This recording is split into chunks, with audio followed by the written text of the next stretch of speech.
आदरणीय दर्शकों, आप सभी को प्राचार्य हेमचंद मलिक की ओर से नमस्कार।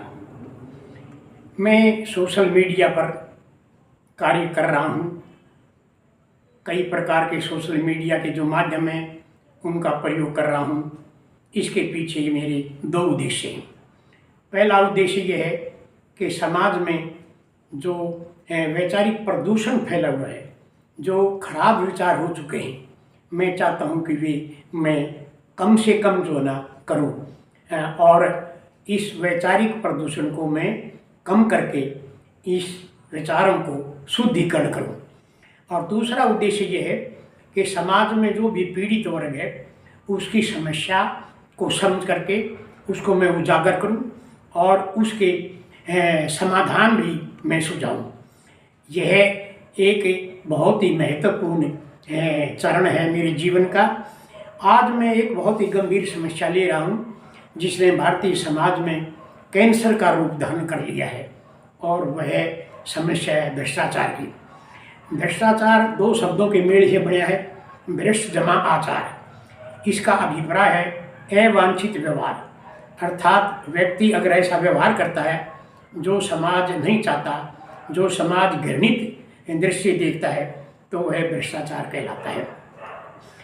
कर्तव्य से हटकर जो कोई आदमी व्यवहार करता है वह भी भ्रष्टाचार की श्रेणी में आ जाता है। रिश्वत इसका एक जो ना खतरनाक रूप है।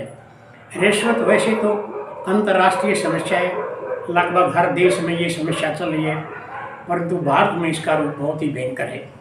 एक विद्वान ने यहाँ तक कहा है कि जिस देश में लाखों रुपए की तनख्वाह लेने वाला व्यक्ति एक मजदूर के शान से रिश्वत मांगता है, एक गरीब से रिश्वत मांगता है, तो उस देश का भविष्य कैसा हो सकता है।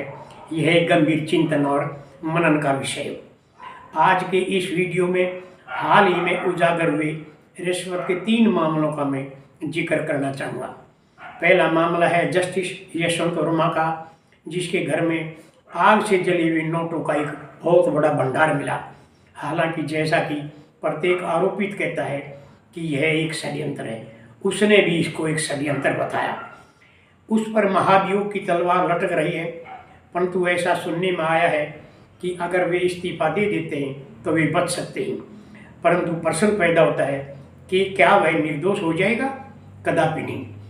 दूसरा मामला गोहानी के एक डिपो मैनेजर धर्मेंद्र कटारिया का है, जिसने एक क्लर्क से ट्रांसफ़र करवाने हेतु और उसके 60,000 रुपये का ओवर टाइम भत्ते की पेमेंट कराने के बारे में उससे 30,000 रुपये की रिश्वत ली। देखिए रिश्वत के नोटों का कितना भारी ढेर दिखाई दे रहा है।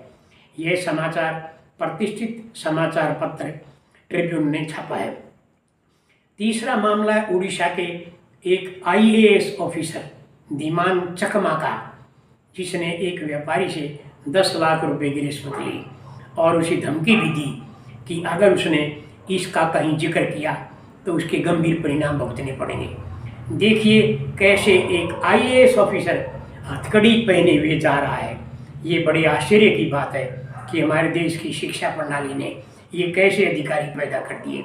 सोचिए इस पद की गरिमा का क्या हो रहा है। अब हम बात करते हैं कि ये भ्रष्टाचार जो हो रहा है इसके क्या कारण है, रिश्वत के क्या कारण है। इसके मैं 2 कारण सुनता हूँ। एक तो हमारी दूषित शिक्षा प्रणाली है।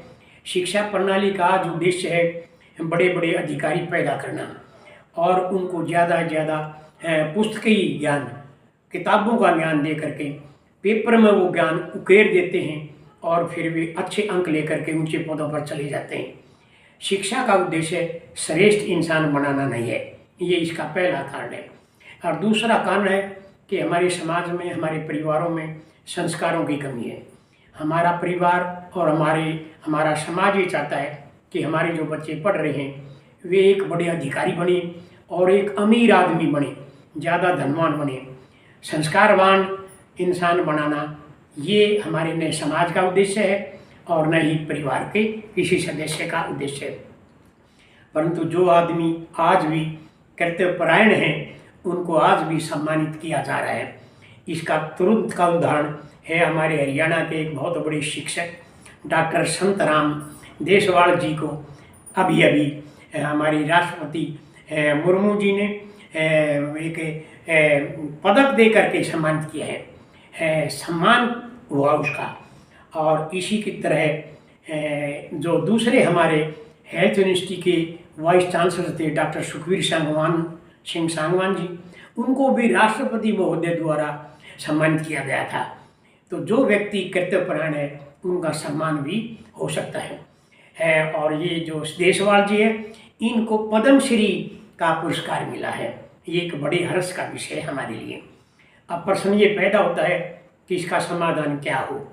हमें लॉर्ड एक्टन के इस कथन को याद रखना चाहिए कि power corrupts a man and absolute power corrupts a man absolutely. शक्ति आदमी को भ्रष्ट बना देती है और निरंकुश शक्ति आदमी को पूरी तरह भ्रष्ट बना देती है। अतः शक्ति के दुरुपयोग पर नियंत्रण जरूर होना चाहिए एवं इस पर कड़े से कड़े दंड का प्रावधान भी होना चाहिए। इसके लिए चेक्स एंड बैलेंसेस का सिद्धांत अपनाया जाना चाहिए।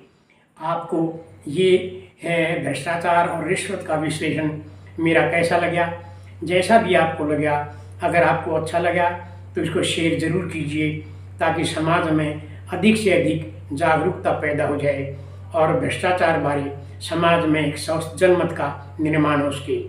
मैं आपसे आशा करता हूँ कि आप अपनी विवेक से जो इसका समाधान और इस पर टिप्पणी करना चाहें तो आप कमेंट सेक्शन में भेज सकते हैं। धन्यवाद।